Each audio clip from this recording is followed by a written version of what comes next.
Hi, welcome to Integrative Preparedness. I'm Steve Smith.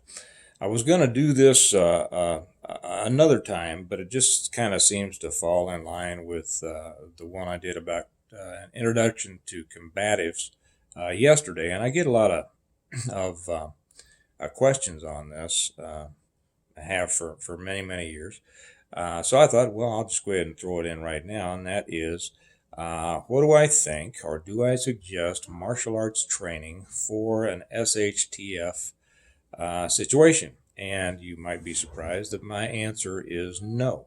I'll qualify that. Oh, I should say also, I'm sorry, I do this all the time.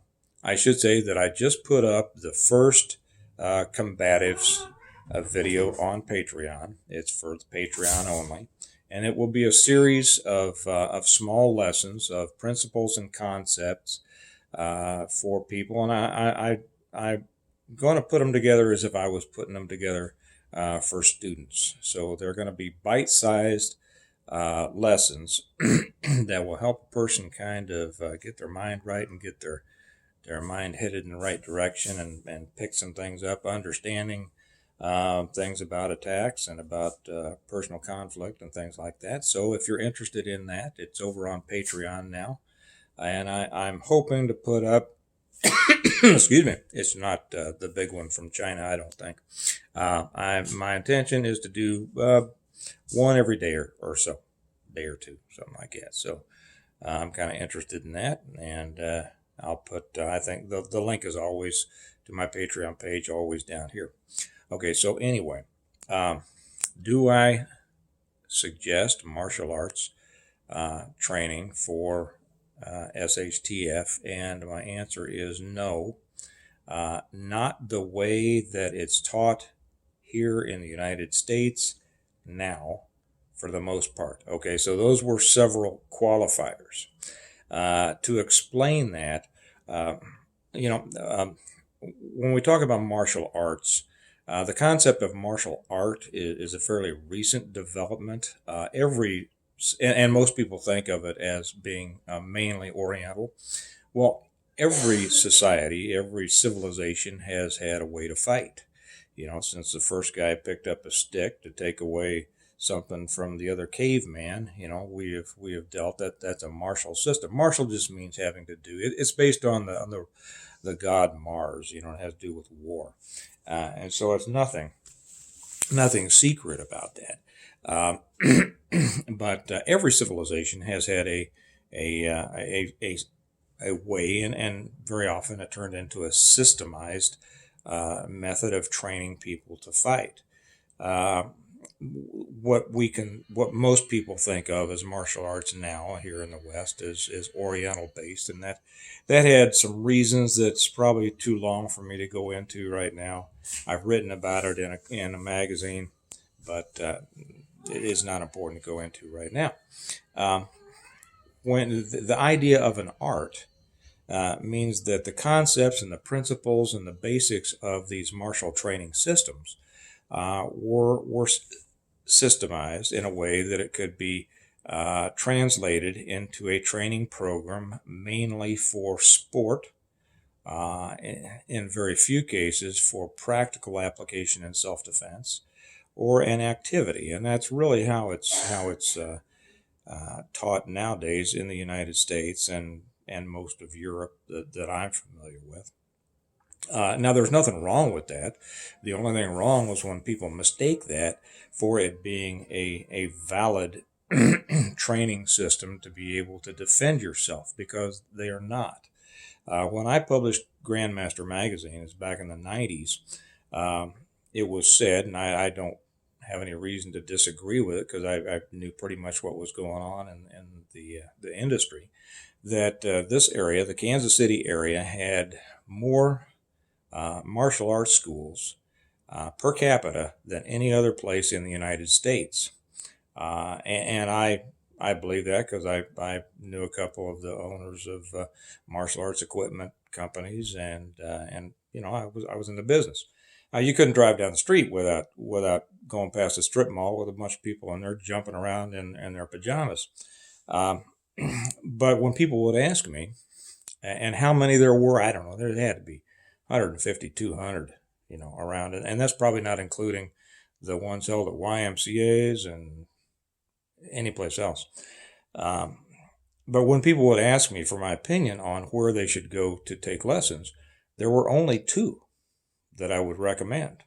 And now there's only one in this area that I would recommend, because they taught, and it was a system, but they taught practical martial training, which means they taught people how to actually fight and how to actually respond to attack situations. And over on Patreon, I explained kind of the difference between a fight and an attack. I won't get into it right here. But I'll give you an illustration. I walked in, I think I might have told this story on one sometime back, but I don't remember. I walked into a place one time. It was a Shinwa Taido studio. Shinwa Taido was like supposedly a super Aikido. And so I walked in, and I was it was a brand new guy, just opened. He had maybe 20 or 30 students. And I walked in, introduced myself as Grandmaster Magazine, and thought it'd be interesting to cover his school. And of course, he was interested, but he was, I didn't want to bother him in the middle of class. And I said, well, I'll come back another time. And I did. So we got to talking, and he was explaining to me how wonderful his system was. Now, his hero was Steven Seagal, and that says something. I won't get into what that says, but anyway, he explained to me how wonderful his system was, that they were able to counter any attack without hurting the attacker, and blah, blah, blah. Way of the peaceful warrior kind of stuff. He told me how they trained a lot of military and a lot of police how to get people out of cars and such. And I said, well, that's interesting. Why don't you show me some of your stuff? So he got up there, and he had some of his students around there, and he says, well, we deal a lot on pressure points and some other esoteric stuff. And I says, okay. He says, for instance, if you took a swing at me, go ahead and take a swing at me. He says, well, okay, I didn't really take a swing at him. I threw one of these, see it forever roundhouse punches so that I wouldn't embarrass him in front of his class. And I just kind of stuck my arm out there. And so he acted like he was, parrying it. And he went in and took a hold of, my, got a thumb and a nerve in there. It's a median nerve. And he says, okay, for instance, I just paralyzed your arm. And I says, okay. And I could feel him digging in there. And he says, you feel that? And I says, well, yeah, I feel you. I feel it. Well, he says, it doesn't seem to be paralyzed. It's not paralyzing. He says, well, you have a very deep one, which is, yeah. So he kept on pushing and pushing, and he says, you feel that? And I said, well, I feel you pushing hard on my arm. Yeah, you're poking my arm. I'm not paralyzed. So he was kind of dejected over that, because you see, the thing is, in these practices, they all kind of make each other look good. That's the purpose of an uke. There's something called an uke. It's the guy who helps the instructor, demonstrate a technique. And if the uke wants to get, in most of these schools, not the good schools, but in most of them, if the uke wants to get his next belt, he doesn't want to make the instructor look bad, right? So no matter what the instructor does, he touches him or doesn't touch him, whatever, the uke goes, oh, go, throws himself all over the floor. And it really makes that uke look like that instructor look like he's a Superman. Well, anyway, so things weren't going well with this Shinwa Taido black belt, and so he finally said, well, some people, I guess it just doesn't work on you. I said, well, okay. So he says, well, what would you do? And I said, well, I don't, doesn't matter. I'm just here to, kind of cover. I thought I'd write a little thing on your school, and I was hoping to sell him an ad, right? And he said, no, no, no. What would you do? And he kind of egged me into it. I kind of tried to get out of it a couple of times, but he pressured me, and I said, well, okay, just whatever. So he threw a punch, and again, it wasn't a real punch. It was one of those pajama dancing punches that you do in the modern day karate schools. And he threw that out there, and I just came across with a hammer block, an inner hammer block, and I hit him not hard, not that hard, but I got him all right, and he just, you'd have thought I'd knocked his arm off. Oh my gosh, oh golly, what, he's just, he's and his students are looking at him, and I'm looking at him, and he looks up at me finally, and he says, what did you do? And I said, well, I just, was what we call a hammer block, and no, what did you do? He just had to think that I had done something magical, that there was something, some secret energy that I had delivered. He couldn't imagine that it was just force and kind of putting the force in the proper place at the right time, right? It had to be a secret. And I mentioned this on the one that I put over on Patreon. There are no secrets. There are simply things you don't know. But anyway, that's sadly kind of indicative of the level of training in a lot of these so-called karate or martial arts. It's not just karate. It's taekwondo. It's kung fu. It's many other things. But that's kind of the level of the training that comes out of it. Now, there are schools out there that I would recommend, and they are very few and far between.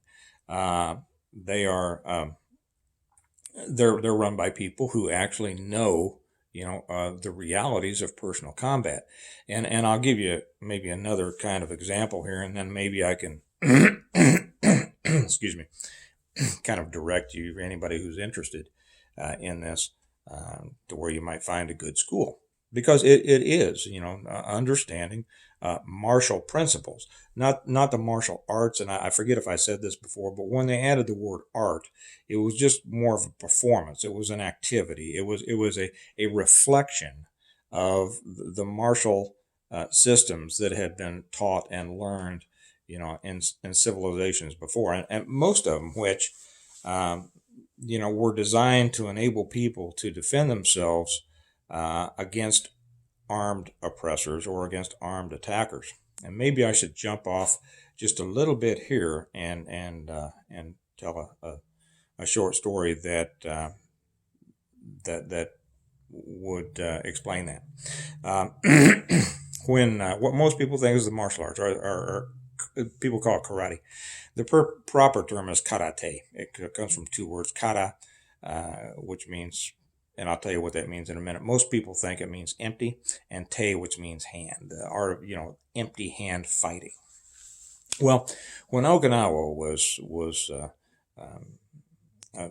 taken over by the Japanese, when they were occupied by the Japanese, the first thing the Japanese did, like most oppressive armies, was make it illegal for them to carry weapons.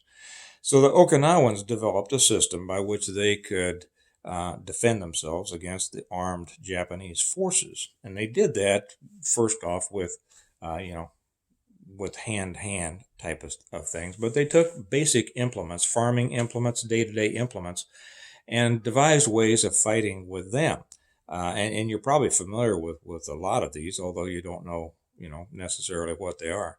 The nunchucks, most everybody is familiar with the nunchucks. Hardly anybody knows how to use them, really, but, there's a lot of guys like to go around like this and think they know the nunchucks.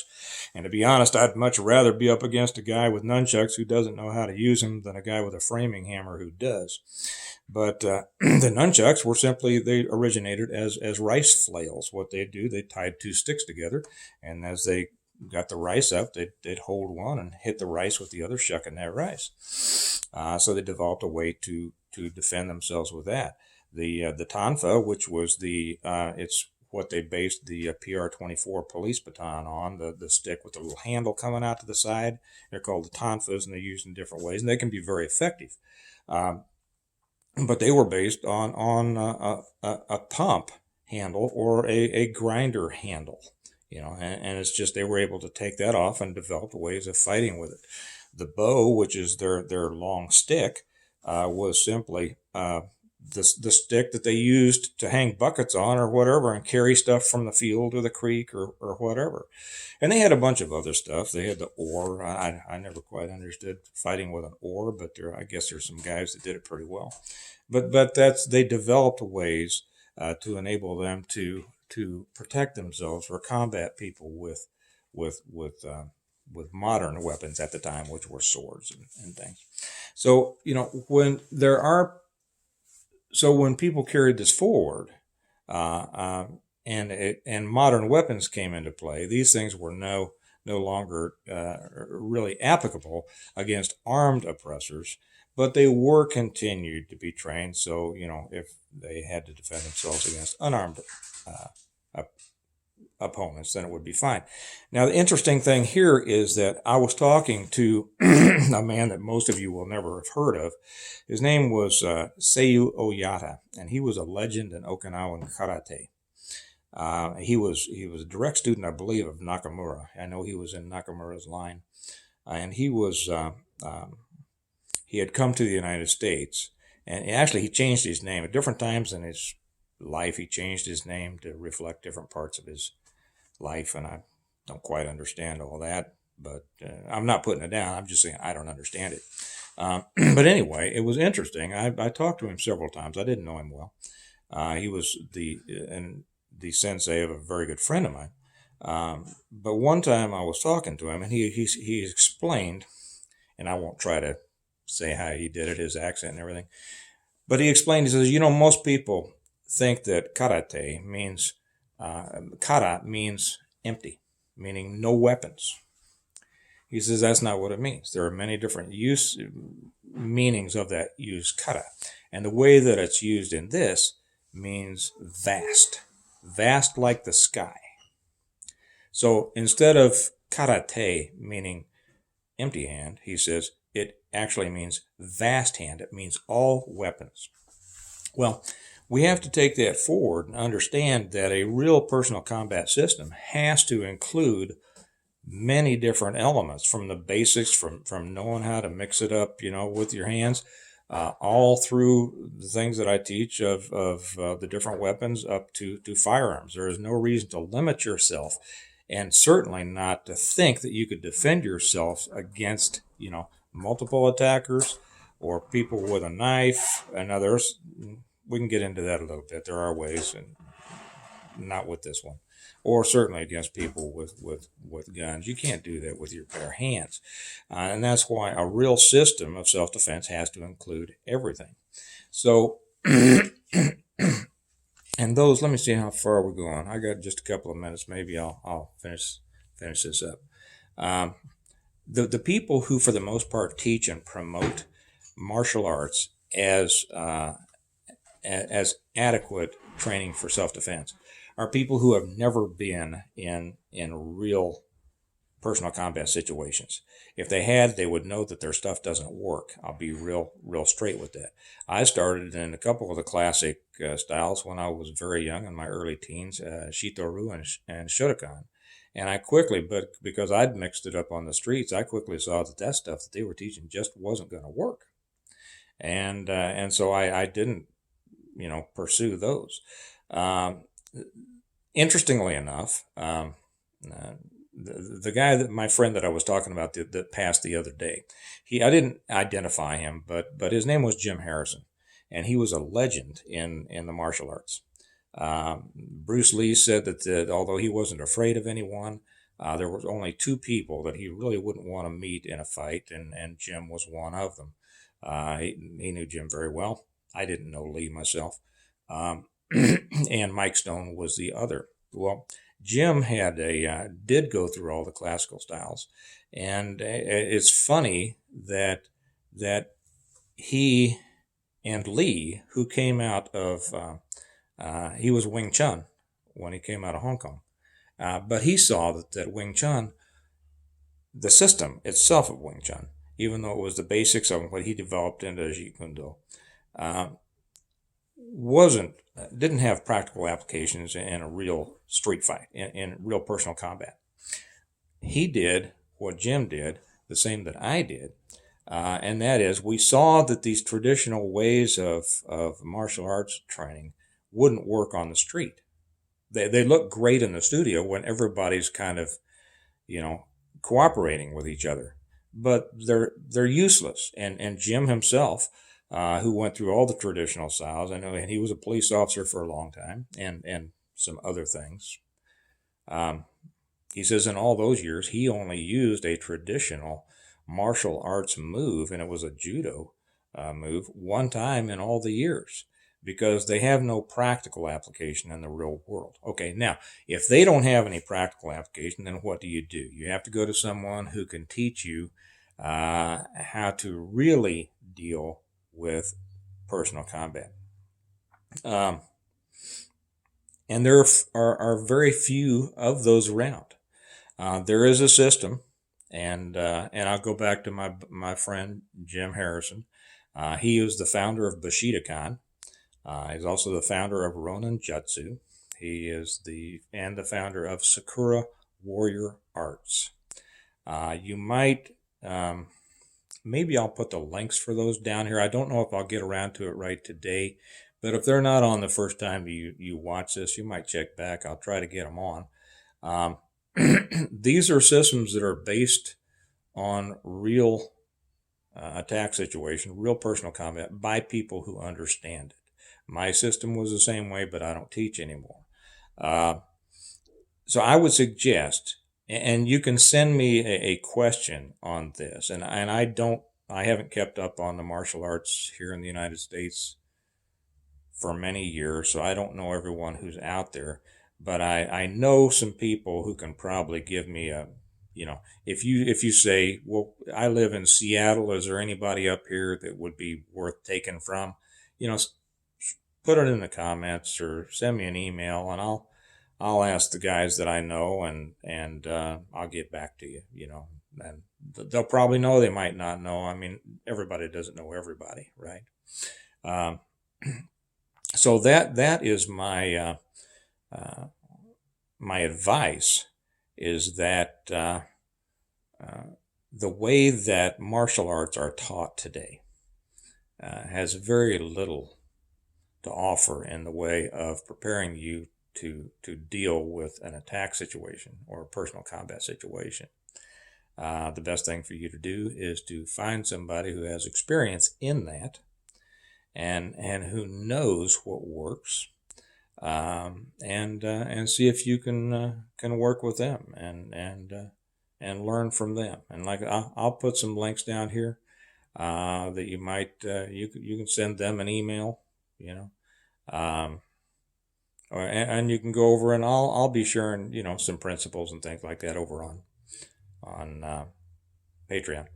But it's sad, but that's the reality.